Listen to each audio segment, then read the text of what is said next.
నమస్తే, welcome to BNS media. నేను మీ వెన్నెల.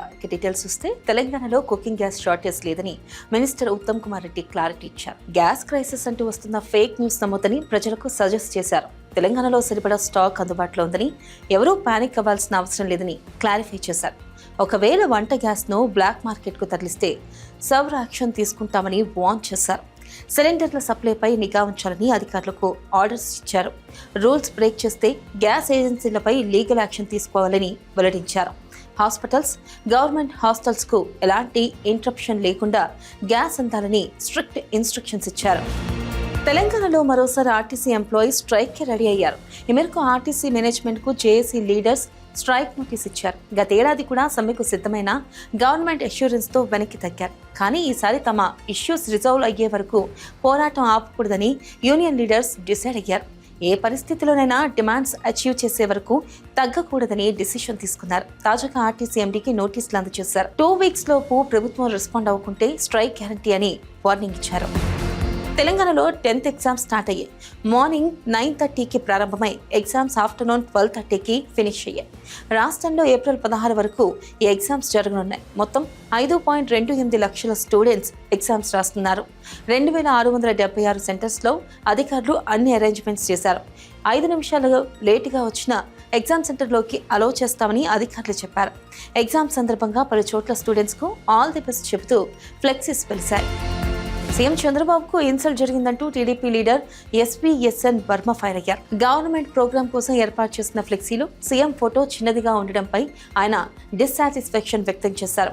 Pithapuram municipality ఆధ్వర్యంలో శానిటేషన్ వర్కర్స్ కోసం ఒక ట్రైనింగ్ ప్రోగ్రాం నిర్వహించారు. దీనికి చీఫ్ గెస్ట్గా వచ్చిన వర్మ స్టేజ్ పై ఉన్న ఫ్లెక్సీ చూసి యాంగ్రీ అయ్యారు.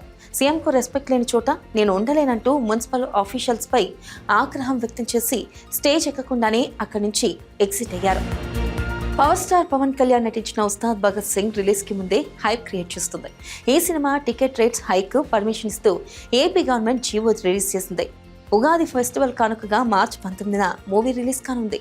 ఫస్ట్ 10 days వరకు రేట్లు పెంచుకోవచ్చని గవర్నమెంట్ తెలిపింది.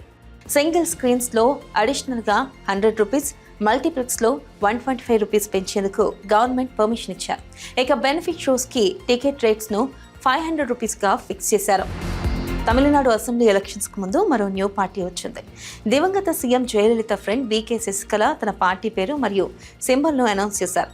తన గుర్తుగా కోకోనట్ గ్రోవ్ ను ప్రకటించారు. ఇది యూనిటీకి నిదర్శనమని చెప్పారు. తమ పార్టీ ఒక జాయింట్ ఫ్యామిలీలా వర్క్ చేస్తుందని వెల్లడించారు. అలయన్స్ మిషన్ లో లైక్ మైండెడ్ పార్టీస్ తో కలిసి వెళ్తామని ఆమె క్లారిటీ ఇచ్చారు. National highways authority of India వాహనదారులకు ఒక అప్డేట్ ఇచ్చింది. ఏప్రిల్ 1వ తేదీ నుంచి ఫాస్టాగ్ యాన్యువల్ పాస్ ధరలు పెంచుతున్నట్లుగా తెలిపింది. ప్రస్తుతం 3,000గా ఉన్న పాస్ 2.5% హైక్తో 3,075 కానుందని తెలిపింది. యాన్యువల్ రివిజన్లో భాగంగా ఈ నిర్ణయం తీసుకున్నారు.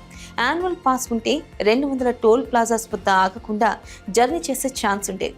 ఈ మంత్ ఎండ్లోపు యాన్యువల్ పాస్ రీఛార్జ్ చేసుకుంటే ఓల్డ్ ప్రైస్కే పాస్ పొందవచ్చు. లాస్ట్ ఇయర్ ఆగస్టు 15 నుంచి ఈ యాన్యువల్ పాస్ అందుబాటులోకి రాగా ఇప్పటి వరకు 52 లక్షల యూజర్స్ ఈ ఫెసిలిటీ వాడుతున్నట్లు NHAI తెలిపింది.